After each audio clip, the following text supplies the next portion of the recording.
मणिपुर सुलग रहा है और सो रही है केंद्र सरकार। मणिपुर में गृह युद्ध जैसे हालात, कई बीजेपी नेताओं के घर में लगाई आग। मणिपुर में हिंसा में मरने वालों की संख्या हुई 100 के पार। ताज़ा गोलीबारी में 9 लोगों के हलाक होने की खबर। देश में 2024 के चुनाव की तैयारियां तेज हो गईं। ऐसे में बीजेपी को घेरने के लिए विपक्षी एकता की कोशिश चल रही है, लेकिन इन सब के बीच देश के एक राज्य में गृह युद्ध छिड़ गया है। पिछले 1 महीने से ज़्यादा हो गए मणिपुर सुलग रहा है, जिसमें सेना के जवान तैनात हैं और हिंसा थमने का नाम नहीं ले रही। ऐसे में कई सेना के जवान भी हिंसक भीड़ का शिकार हुए। गृह मंत्री अमित शाह ने मणिपुर की जनता से शांति की अपील की है और हेमंत विश्व शर्मा को शांति बहाल करने की जिम्मेदारी सौंपी है, जिसके बाद आग और भड़क गई। मणिपुर के लोगों का कहना है कि हेमंत विश्व शर्मा दूसरे राज्य से आते हैं, ऐसे में वो कौन होते हैं हमसे अपील करने वाले। मैतेई समाज और मणिपुर के पहाड़ी लोगों के बीच ये युद्ध छिड़ा हुआ है।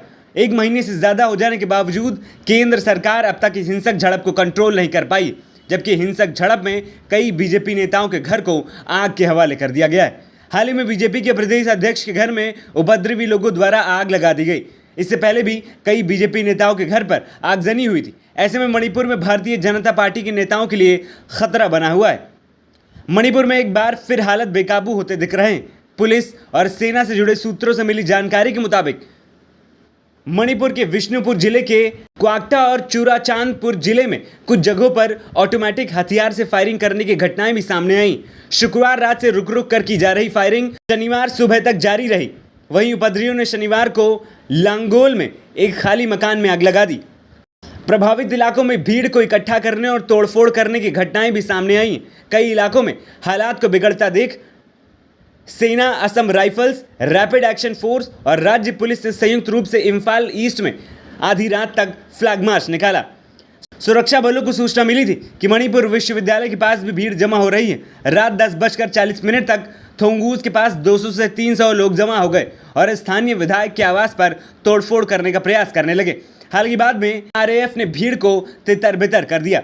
कल रात भीड़ ने इम्फाल पश्चिमी जिले के इरंगबाग पुलिस स्टेशन के शस्त्रागार में तोड़फोड़ करने का भी प्रयास किया। रात 11:40 पर 300 से 400 लोगों ने थाने में तोड़फोड़ की कोशिश की। यहां भी बाद में आरएएफ ने भीड़ को तितर बितर किया। सेना के सूत्रों के अनुसार 200 से 300 लोगों की भीड़ ने सिंजमाई में आधी रात भाजपा कार्यालय को घेर लिया और सेना के एक दस्ते ने यहां तक भीड़ को तितर बितर कर दिया। भीड़ ने आधी रात इम्फाल पश्चिमी में राज्य भाजपा अध्यक्ष अधिकारमयू शारदा देवी आवास पर भी तोड़फोड़ की कोशिश की, लेकिन सेना और आरएएफ ने भीड़ को ऐसा करने से रोक दिया। सेना के सूत्रों के मुताबिक काफ़ी कोशिशों के बाद भीड़ को तितर बितर किया गया। मणिपुर में हो रहे ये हमले केंद्रीय मंत्री आर.के. रंजन सिंह के घर को 1200 लोगों की भीड़ ने पेट्रोल बम फेंक कर जलाने के बाद से शुरू हुई थी।